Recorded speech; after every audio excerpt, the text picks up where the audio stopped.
Marcus Ashford stood at his Manhattan Tower office, staring at code that had defeated his best engineers for 3 months. At 34, the billionaire tech mogul had built an empire, but this quantum encryption algorithm remained unsolved, despite $50 million spent. At 11:47 p.m., a cleaning woman entered. Unlike others, she met his eyes directly, intelligent, unintimidated. "I'm Elena," she said, her educated voice surprising him. As she cleaned, her gaze caught his screen. "Quantum encryption," she murmured. Marcus's head snapped up. "You recognize this?" "I studied computer science, MIT." Something sparked in Marcus. "This has stumped PhD teams for months. Think you can solve it?" He transferred $155 million to escrow. 1 hour. Solve this and it's yours. Elena's fingers flew across the keyboard with concert pianist grace. "Your team was thinking classically about quantum behavior. The foundation was flawed." "MIT double major, graduated summa cum laude," she said casually while rewriting his code. "And you're cleaning offices because sometimes brilliant people trust the wrong person. My business partner and fiancé stole everything. Company, patents, reputation." Marcus felt unexpected anger toward a man he'd never met. "Your patents?" 3 blockchain protocols, now worth $200 million. Love made me sign documents carelessly." She leaned back. "Run verification." The screen displayed, "Verification successful."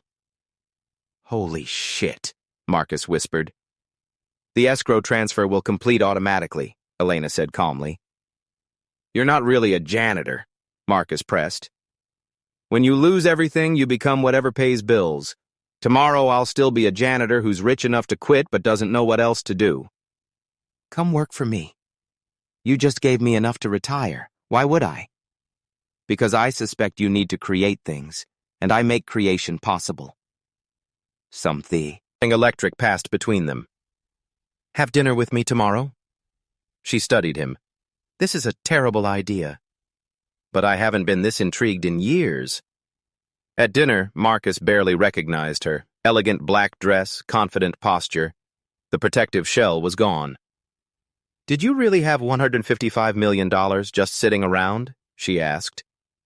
It seemed large enough to be meaningful, but not impossible. Elena shared her story. Her partner David had systematically documented their work sessions, editing recordings to claim her innovations. "By the time I realized, he'd convinced everyone I was delusional and unstable." "You could have fought." "With what money? No law firm would take the case. Reputation follows you in tech." "So I became invisible." "You're not invisible. Not to me. What I saw was artistry." "This is complicated, Marcus." "Then let's figure it out together." Her phone buzzed. She froze. "David wants to meet." David looked exactly as she remembered. Perfectly groomed, calculatingly charming. "I heard about your windfall," he said smoothly. "Word travels fast." "What do you want?" He slid over a contract. Section 15C. Any quantum-related innovations during our partnership remain jointly owned for 5 years post-dissolution. Elena's hands shook. "You added this after I signed." "Prove it." The document is notarized and legally binding. "I solved Marcus's algorithm independently." "Did you?" "Because the temporal variance calculations you used were developed during our partnership." He leaned forward. "Think what happens when Ashford Financial discovers their consultant might be legally obligated to share innovations with a competitor." "You're disgusting." "I'm practical. I want 50% of your windfall. $77.5 million. You have 48 hours or I file an injunction and leak the story." Elena left, her phone buzzing with Marcus's texts. She had 48 hours to choose between destroying his trust or her future. Marcus received an unexpected visitor, David Chen. "I know Elena well," David said. "You might want to reconsider your association before it becomes problematic." He showed documentation of their partnership agreement. You're claiming ownership of Elena's solution? The mathematical framework that made it possible. After David left, Marcus's phone rang. Dr. Elizabeth Warren from MIT.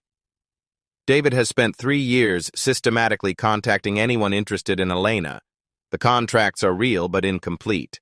What he doesn't share is subsequent documentation establishing her sole ownership. Why hasn't Elena defended herself? Because David makes the battle seem costlier than surrender.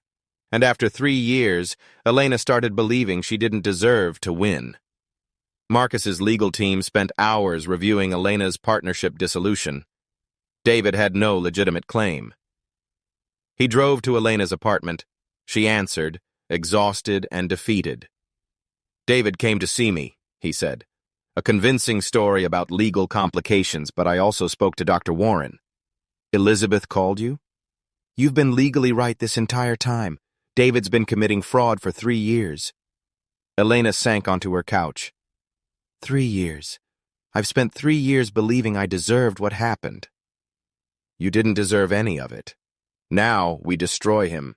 My legal team is filing charges. By tomorrow, David's career is over. And us? Is entirely up to you. But Elena, what I feel has nothing to do with algorithms. You're the most remarkable woman I've ever met. I've been so scared for 3 years. You don't have to be scared anymore. When she finally kissed him, it tasted like freedom. 6 months later, Elena stood watching David's former employees pack. The federal investigation had been swift. Dr. Warren joined her. How are things with your billionaire? Complicated. He offered me Chief Innovation Officer. I turned him down. Why? Because I need to succeed on my own first. I can't depend on his success to define my worth. What did Marcus say? He said it was beautifully stubborn, and he'd be here when I'm ready.